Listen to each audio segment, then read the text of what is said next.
Quinta-feira, 27 de abril de 2023. Veja os destaques dessa edição. Criança vence morte súbita e passa por cirurgia rara. Ação rápida de professor foi fundamental para o salvamento. Governo de Santa Catarina anuncia a contratação de mais de 400 policiais penais, aprovados em concurso em 2019. Coral exótico sufoca recifes na Venezuela e ameaça Caribe. Ambientalistas estão preocupados com rápida disseminação da espécie que já foi registrada no Brasil. Justiça determina a suspensão do Telegram do Brasil. Aplicativo não cumpriu com a entrega de dados solicitados e nossa equipe te mostra se a plataforma realmente ficou fora do ar. Tem a previsão do tempo para os próximos dias na sua região. E você vai ver como foram os 2 dias de Empreende SC Summit. Maior evento de empreendedorismo do Sul, contou com mais de 20 horas de muito conteúdo e troca de experiência. Essas e outras notícias a partir de agora, no Pix News.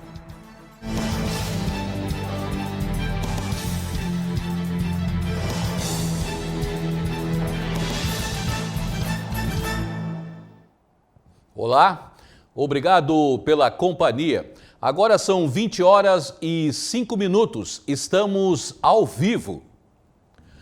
Uma criança de apenas 7 anos pode dizer que tem mais de uma data de nascimento. Nesta última quarta-feira, o estudante da Grande Florianópolis passou por mais uma etapa para poder celebrar a vida. Em um minuto você está na escola, aparentemente saudável, feliz, tudo parece normal.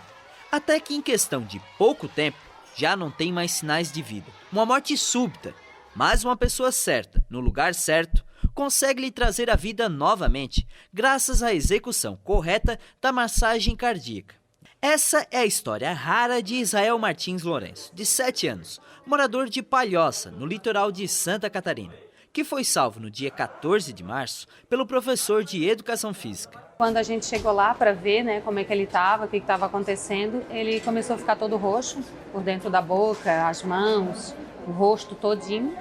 E aí foi onde a gente resolveu vir, ver o que tinha acontecido.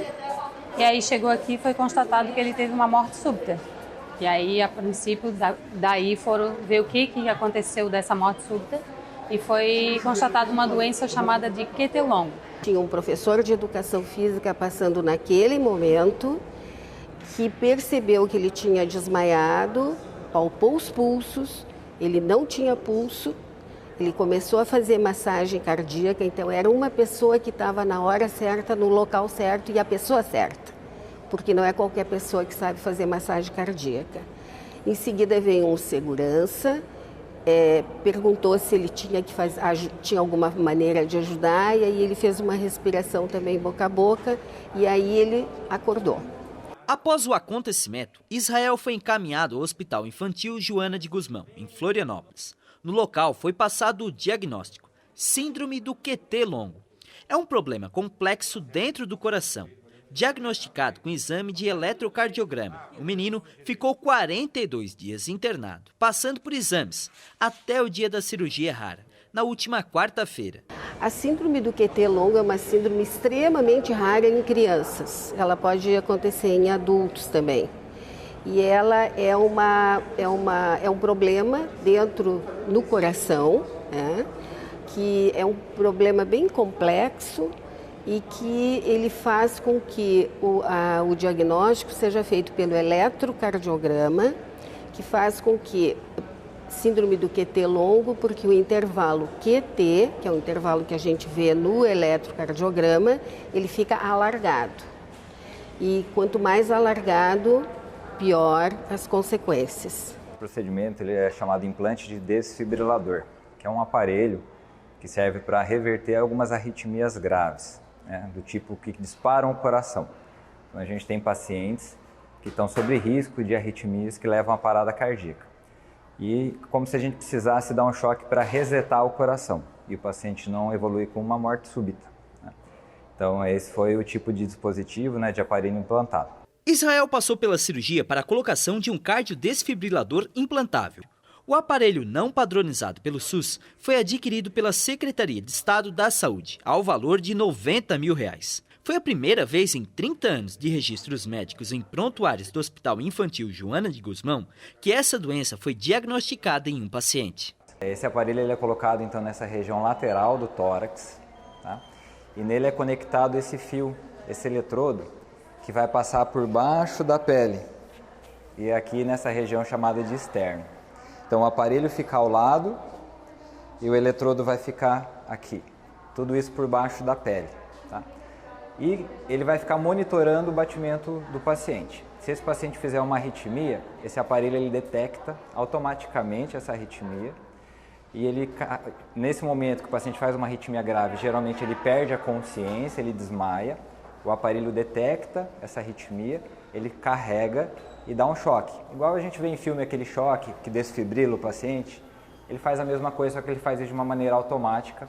Qualquer local que o paciente estiver, ele vai estar protegido. Então, a partir do momento que foi implantado, o paciente sai daqui com esse aparelho monitorando ele 24 horas por dia. Esse aparelho vai evitar que um novo caso de morte súbita volte a ocorrer com Israel. Por se tratar de um paciente muito jovem, o uso do material fornecido pelo SUS acarretaria várias substituições no decorrer da vida, o que não deve acontecer com o aparelho adquirido pelo Estado implantado no menino. Ele vai precisar passar por acompanhamento a cada 6 meses e trocar o aparelho depois de 6 anos. Por que a gente se preocupa tanto com a síndrome do QT longo na criança? Porque ela é muito relacionada à morte súbita. Existem outros tipos de manifestações, palpitação, que é sentir o coraçãozinho bater, síncope, que é aquele desmaio, até convulsões. Mas a principal preocupação é porque ela tem uma associação muito grande com a morte súbita. Após mais de 40 dias de expectativa, muita tensão, mas sempre agarrados na fé, enfim, a família de Israel poderá voltar para casa e ter uma vida normal. E as nossas expectativas daqui para frente é que vida normal, né? Vida que segue. Graças a Deus que a medicina está aí, né? Estuda e Deus dá a sabedoria para eles para ter essa solução. E eu só espero que daqui para frente ele viva uma vida normal, né? Como ele sempre teve, porque ele nunca teve nada e de repente apareceu isso, né? Glória a Deus, mais uma chance, mais uma data, né? Que ele viveu para nós, porque não é fácil. Mas tudo a gente supera na vida, né? Deus já deu a vida, superou, né, a morte que ele teve, então o resto a gente segue em frente.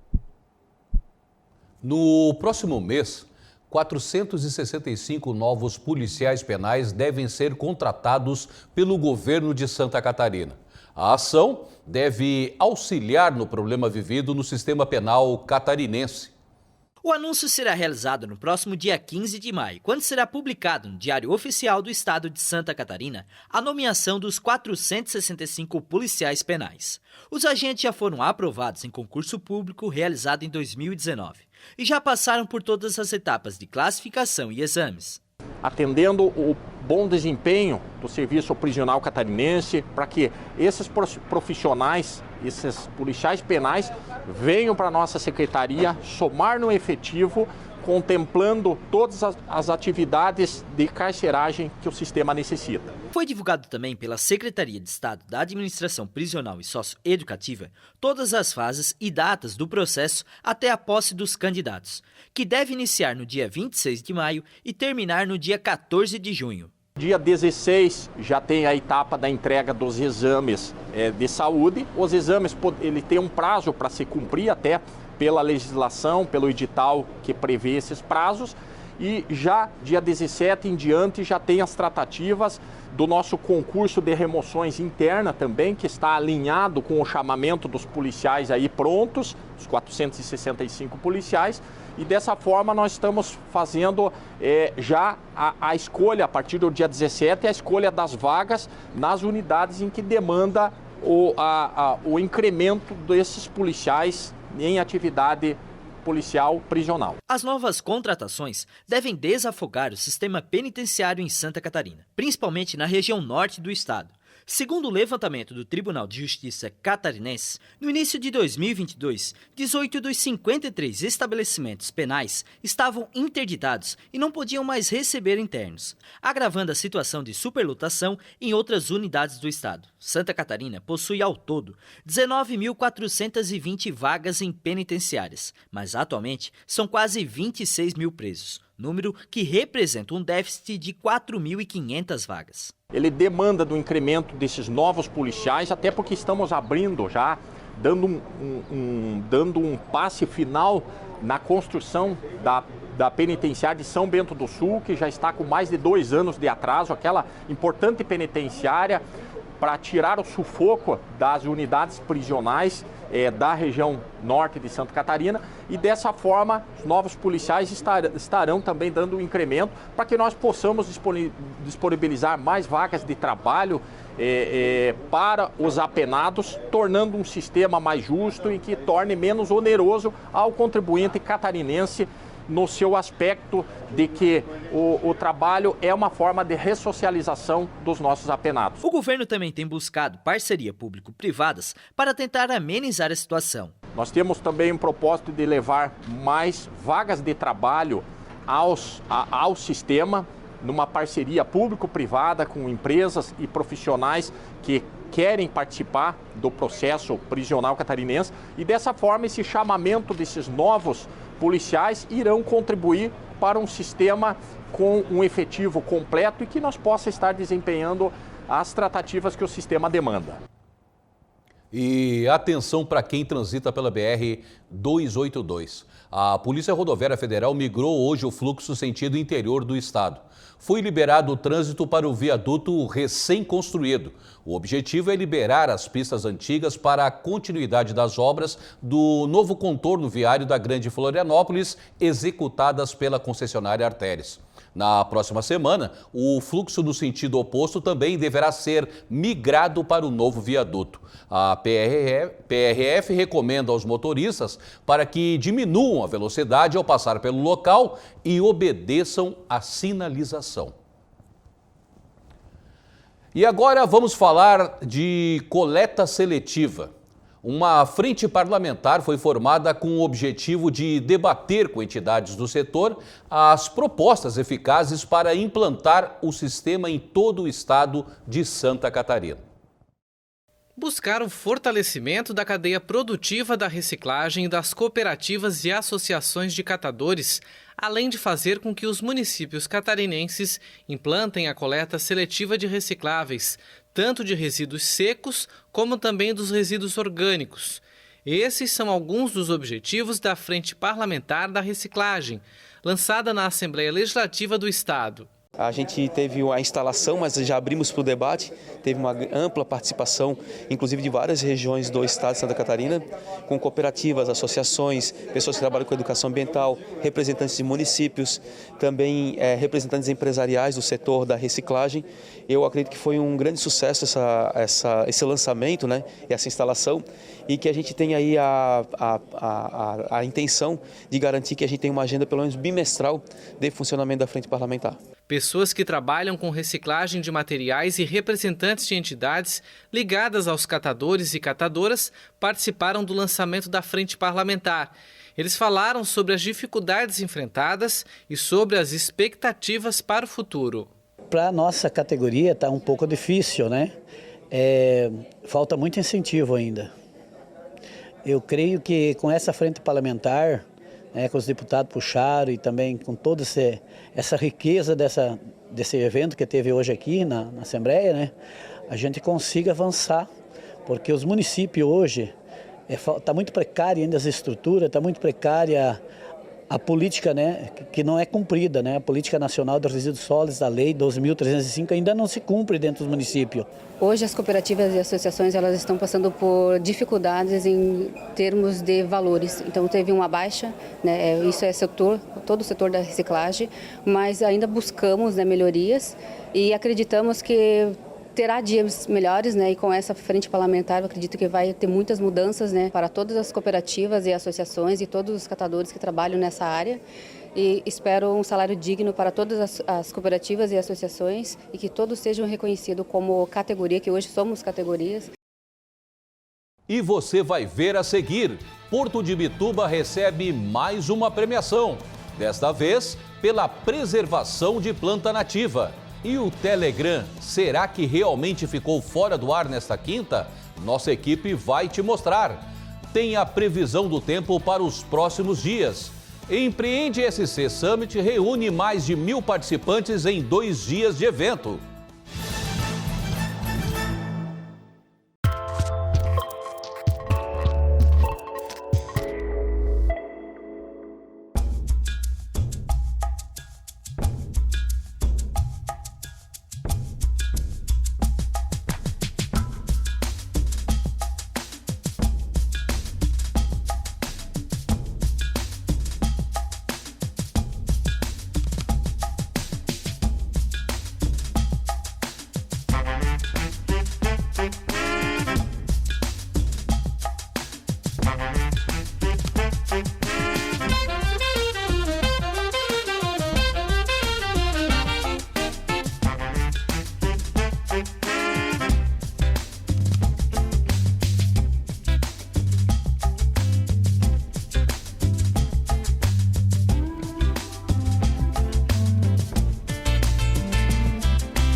E olha, mais uma notícia boa sobre o Porto de Imbituba.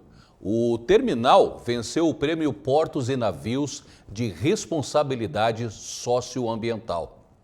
A notícia foi dada durante o 16º Seminário Nacional sobre Indústria Marítima e Meio Ambiente Ecobrasil, realizado esta semana no Rio de Janeiro.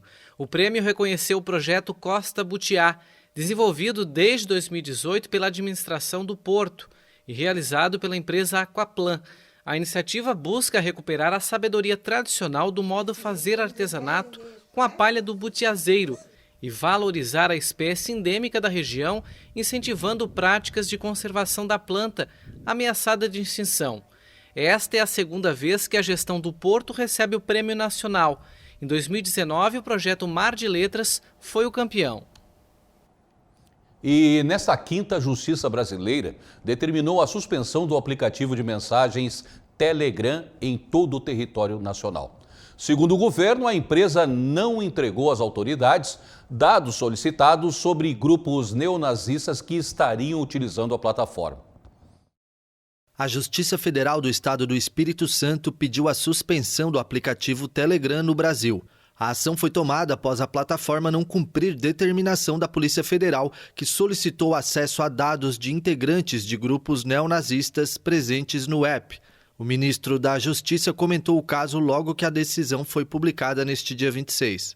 Tivemos agora, há poucas horas, uma decisão judicial sobre grupos nazistas e neonazistas que atuam em redes sociais, particularmente em uma delas. A Polícia Federal pediu, o Poder Judiciário deferiu que a rede social que não está cumprindo as decisões, no caso Telegram, tenha uma multa de R$1 milhão por dia e suspensão temporária das atividades. A investigação que deu origem à medida tem a ver com o ataque realizado em novembro do ano passado a uma escola do norte do Espírito Santo que deixou 4 pessoas mortas. Informações capturadas no celular do assassino, de apenas 16 anos, mostravam que havia interação em grupos com conteúdos antissemitas que promoviam ódio a minorias. Nestes grupos também eram compartilhados tutoriais de assassinatos, vídeos de mortes violentas e tutoriais de fabricação de explosivos. Há agrupamentos lá denominados Frentes Antissemita, Movimento Antissemita, atuando nessas redes, e nós sabemos que isso está na base da violência contra as nossas crianças, os nossos adolescentes. O Telegram é um aplicativo de troca de mensagens semelhante ao popular WhatsApp. Foi desenvolvido por 2 irmãos russos e possui sede em Dubai, nos Emirados Árabes Unidos. No site é informado que a plataforma possui mais de 700 milhões de usuários ativos em todo o mundo. Esta não é a primeira vez que o Telegram é bloqueado no Brasil. Usuários do app têm opiniões divergentes sobre o assunto. Ajudava muito na minha vida pessoal, na minha agenda, e agora está fazendo muita falta, por não tê-lo, por a gente não conseguir usá-lo. E se eles não cumpriram as regras das leis brasileiras, eu acho que foi certo, entendeu? Eu concordo com o Telegram. Eles não são obrigados a aceitar a lei de cada país que eles estão trabalhando, estão envolvidos. Cada país tem a sua lei, mas eles não são obrigados a aceitar. Antes do fechamento da matéria, no início da noite desta quinta, nossa equipe testou o aplicativo e constatou que o mesmo estava funcionando normalmente. Em meio ao conflito sem trégua no Sudão, milhares de pessoas aguardam para poder sair do país em segurança. Os combates entre o exército e paramilitares continuam acontecendo, apesar de um cessar-fogo estar em vigor desde a última terça-feira. Uma cena que já virou rotina. Milhares de pessoas das mais variadas nacionalidades fazem fila em Porto Sudão, cidade às margens do Mar Vermelho, à espera de navios que levem para fora do país africano, palco de um grave conflito interno desde o último dia 15. Há pessoas de todas as nacionalidades, de todas as comunidades árabes e muçulmanas. Vamos para a cidade de Jeddah, na Arábia Saudita.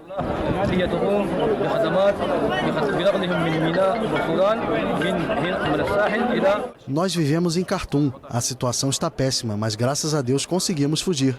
Só queremos ir para Jeddah ou para a Síria e sair do Sudão de forma segura. Mesmo com um cessar-fogo de 72 horas em vigor desde a madrugada de terça-feira, os conflitos não param de acontecer. Imagens gravadas nesta quinta-feira mostram a fumaça no céu da capital Khartoum. Há poucas horas de a trégua entre o exército e os paramilitares das forças de apoio rápido expirar. O comandante do exército e líder de fato do Sudão disse que aceitaria negociar uma extensão da trégua. Já as forças de apoio rápido não se manifestaram sobre essa possibilidade. Além de Khartoum, a violência arrasa outras partes do país, em particular Darfur, na região oeste. Os combates provocaram uma fuga em massa e agravaram a crise nessa nação que tem mais de 45 milhões de habitantes e é uma das mais pobres do mundo. De acordo com o Sindicato de Médicos, 14 hospitais foram bombardeados e outros 19 foram esvaziados porque estavam sob ataques.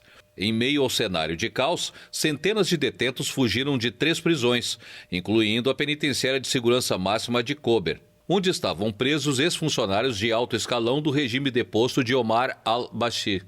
As Nações Unidas informaram que os países vizinhos receberam dezenas de milhares de pessoas, em particular Egito e Etiópia. De acordo com o Ministério da Saúde do Sudão, ao menos 512 pessoas morreram, incluindo 5 trabalhadores humanitários e mais 4.000 ficaram feridas desde o início do conflito. Uma sombra se contorce na água azul turquesa de uma praia na Venezuela. Sinal da expansão explosiva de um coral mole do Indo-Pacífico na costa caribenha.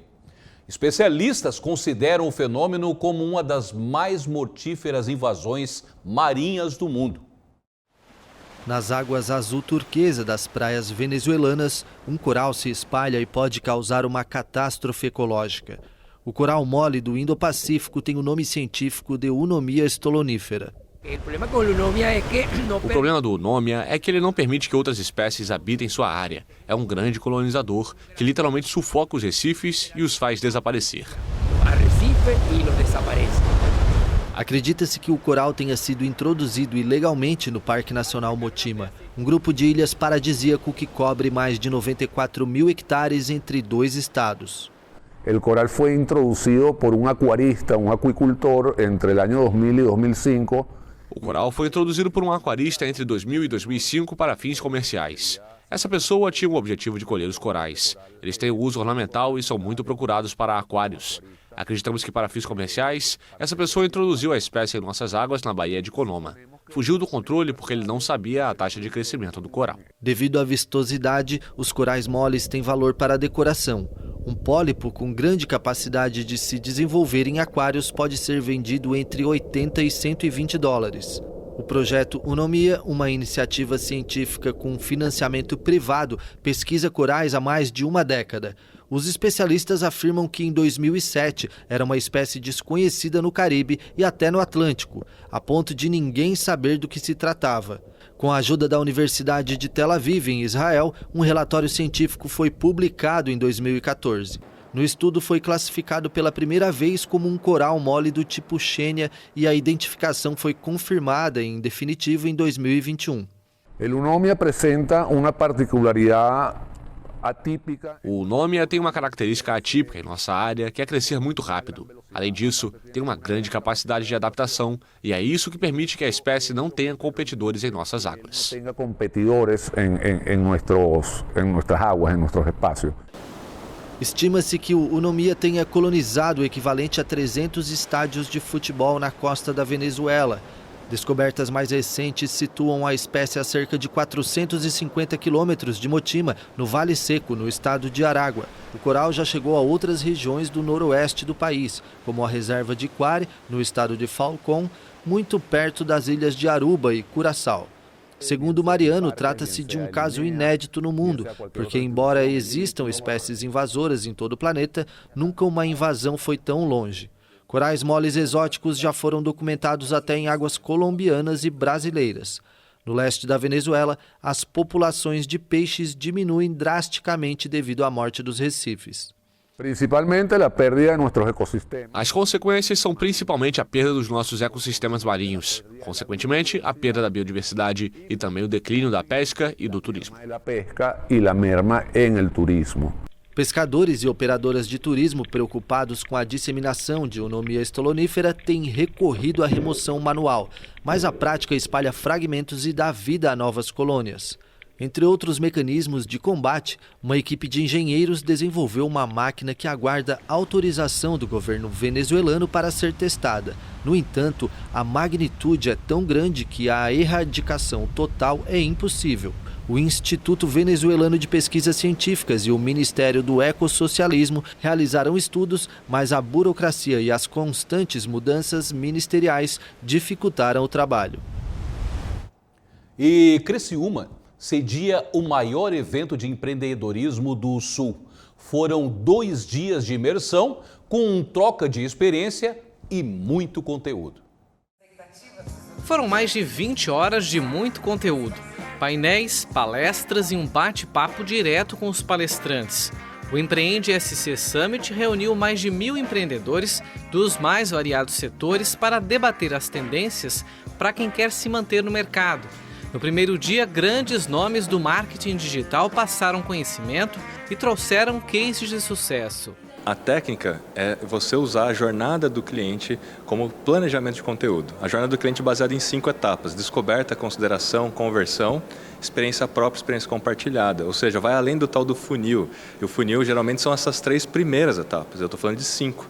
E quando você entende que são 5 etapas, que existe até a pós-venda, né, como etapa, você planeja um tipo de conteúdo por etapa. Muitas vezes, quando a gente não tem a jornada na cabeça, a gente só pensa em uma única etapa, que é vender, e só pensa em um único indicador, que é engajamento, achando que engajamento é sinônimo de sucesso. E só tem uma única etapa, que é vender, inevitavelmente você vai fazer propaganda, panfletagem digital. 45% dos consumidores brasileiros rejeitam marcas que fazem autopromoção, deixariam de seguir ela, inclusive, nas mídias sociais por conta disso. Então, a ideia é você, primeiro, gerar conversas, entrar nas conversas existentes, entender o que as pessoas já estão buscando, falando, entrar nessas conversas antes de converter. Então, é conversação antes da conversão. Muita gente não entende isso, né? Em 2 dias de evento, o Empreende SC reuniu mais de 15 palestrantes. Focado no empreendedorismo, o digital esteve em evidência, já que para o sucesso dos negócios é preciso estar online. Um brasileiro hoje fica 8 horas por dia conectado à internet. Isso é uma média, 8 horas. Se contar YouTube, contar rede social, tudo. Então, se o brasileiro trabalha 8 horas e ele dorme 8 horas, basicamente o tempo livre fica na internet. Hoje, quando a gente fala em patrocinado em anúncio, nós vemos em média 2 anúncios por minuto na internet. 2 minutos. Então você calcula, você vê mais por dia de 500 a 1.000 anúncios. Bom, Thiago, então quer dizer que tem muita gente anunciando. Tem. Por quê? Porque dá resultado, porque gera vendas, porque as empresas estão na internet, as pessoas estão na internet. Então, se você quer vender, você tem que aprender a anunciar para alcançar mais pessoas e alavancar o seu negócio. Flávio Santos, CEO da Mfield, foi um dos mediadores do painel que discutiu a relação entre os creators e as marcas. Uma nova forma que as empresas têm encontrado para vender produtos e serviços. E, ao que parece, tem tido resultados. Marca que não está de olho no criador de conteúdo, eu acho que ela está fora do jogo. É a carta fora do baralho, assim. Eu entendo que dentro desse mix de comunicação, um novo marketing, a estratégia de trabalhar com influenciadores, com criadores de conteúdo, ela tem se destacado cada vez mais porque é a ponte mais curta entre a sua marca e a sua comunidade, o seu consumidor, né? Então é uma forma de você colocar um embaixador falando por você, um porta-voz falando sobre a sua marca e, de certa forma, é uma prova social. Pessoas que podem ter experimentado, vivido uma experiência sobre o seu produto, contando para outras pessoas a experiência deles também. Os detalhes e entrevistas com os principais painelistas você confere na próxima edição inédita do PubTech.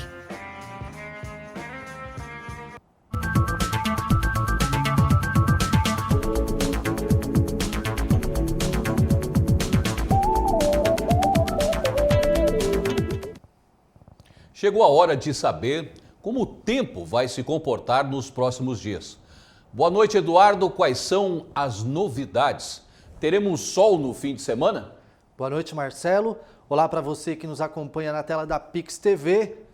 É isso mesmo.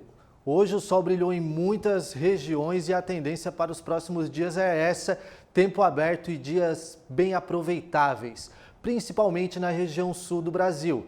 Nessa sexta, a chuva até cai, mas na região sudeste, lá nos estados do Espírito Santo, Rio de Janeiro e Minas Gerais. Devido à circulação marítima, algumas nuvens podem se formar no litoral norte de Santa Catarina e também no litoral paranaense, mas se cair alguma chuva por ali, é mais uma garoa bem rápida no finzinho da tarde, início de noite. No restante das regiões, sol brilhando. Vamos ver as temperaturas. Olha só, em sul do estado de Santa Catarina, em Criciúma, a mínima de 18 e a máxima chega aos 24 graus nessa sexta-feira. Em Floripa, capital, mínima de 18 também, podendo chegar até os 25 graus durante a tarde. E em Joinville, norte de Santa Catarina, a mínima é de 19, a máxima de 24. Nessas duas cidades aqui, sol bem aberto. Em Joinville, pode ter uma nuvem e uma garoinha finalzinho de tarde e também durante a noite. Já no sábado, as condições ficam parecidas, sol brilhando em toda a região do sul do país e a parte de baixo da região sudeste também. O que pode ocorrer é um aumento das nuvens nos mesmos locais que eu falei na sexta, litoral norte catarinense e também o leste do Paraná. Temperaturas amenas pela manhã, esquenta à tarde e o friozinho à noite. Vamos ver outros destaques, agora falando do sábado. Em Porto Alegre, pessoal que vai viajar, quer aproveitar o extremo sul do Brasil, mínima de 18, mas à tarde o tempo abre bastante, podendo chegar aos 27 graus. Em Lages, dia com bastante nuvens na Serra Catarinense, a mínima é de 14, no sábado podendo chegar até os 20 durante a tarde, 21 graus.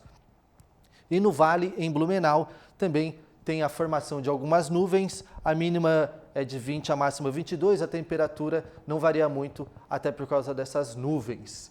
E é isso, no sábado eu volto trazendo mais informações sobre o tempo, mas só para antecipar o feriadão dos trabalhadores, eu já dei uma olhadinha nos mapas e a princípio no domingo o tempo continua bom e na segunda-feira, feriado do trabalhador, o tempo começa a fechar no Rio Grande do Sul.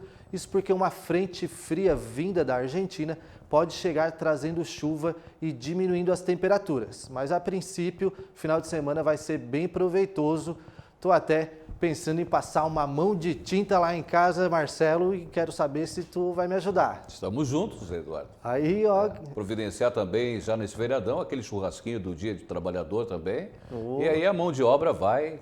Beleza mesmo. É isso aí. Então tá bom. Final de semana o pessoal aqui da Pix vai aproveitar. É isso aí então. Obrigado, Eduardo. Muito obrigado também. E o Pix News de hoje fica por aqui. Lembrando que você pode rever essa edição no nosso canal no YouTube. Já as reportagens estão no nosso site pixtv.com.br. Obrigado pela companhia, uma boa noite e até amanhã.